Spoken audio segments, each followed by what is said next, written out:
ઇતિહાસકાર PN okay એમના પુસ્તક Taj Mahal the true સ્ટોરીમાં લખ્યું છે કે તાજમહેલમાં હિન્દુ મંદિર હોવાના 700થી વધારે પુરાવાઓ છે. તાજમહેલને પહેલાં તેજો મહાલ કહેવામાં આવતો હતો. અત્યારના તાજમહેલ પર અનેક નિશાનીઓ જોવા મળે છે, જેનાથી ખ્યાલ આવે છે કે એનું રિકન્સ્ટ્રક્શન કરવામાં આવ્યું છે.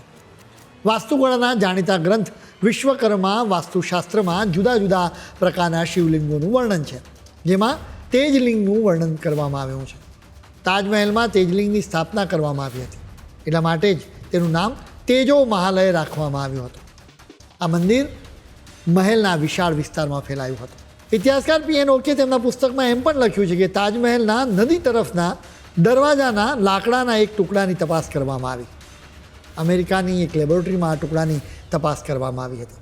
આ તપાસમાં બહાર આવ્યું હતું કે લાકડાનો આ ટુકડો શાહજહાંના સમયગાળા કરતાં 300 વર્ષ પહેલાંનો છે. આ સ્મારકને શાહજહાંના રાજથી લગભગ 500 વર્ષ પહેલાં બનાવવામાં આવ્યું હતું. એના 200 વર્ષ પછી નદી તરફનો દરવાજો બદલવામાં આવ્યો હતો. આ પુસ્તકમાં લખવામાં આવ્યું છે કે રાજા પરમદીરદેવના રાજમાં 1155માં તાજમહેલ બન્યો હતો, જેના પછી મુહમ્મદ ગોરી સહિત અનેક મુસ્લિમ હુમલાખોરોએ તાજમહેલના દ્વારને તોડ્યો હતો. ત્યાં લૂંટ મચાવી હતી. અત્યારના તાજમહેલ કરતાં પણ એ મહેલ અનેક ગણો મોટો હતો. એના 3 ગુંબજ હતા, જેને તોડવામાં આવ્યા. હિન્દુઓએ ફરીથી એક ગુંબજ બનાવડાવ્યા હતા. હિન્દુઓ વધારે સમય સુધી આ મહેલનું રક્ષણ નહોતા કરી શક્યા. માત્ર ઓકની વાત નથી, બલકે અનેક ઇતિહાસકારોએ ચોખ્ખું કહ્યું છે કે યમુનાના કિનારે જે જગ્યાએ તાજમહેલ બનાવવામાં આવ્યો છે ત્યાં પહેલાં એક વૈદિક મંદિર હતું. અનેક ઇતિહાસકારોએ કહ્યું છે કે 13મી સદીમાં એનું નિર્માણ થઈ ચૂક્યું હતું. અમેરિકાના ઇતિહાસકાર સ્ટીફન નેપ પણ આ વાતથી સંમત છે.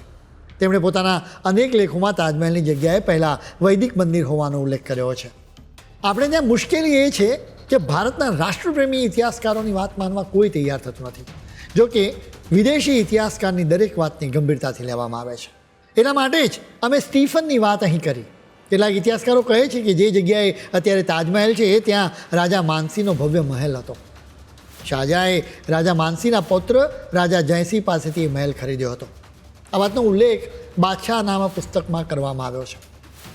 મુગલ દરબારના ઇતિહાસકાર અબ્દુલ હમીદ લાહોરીએ બાદશાહનામા પુસ્તક લખ્યું હતું.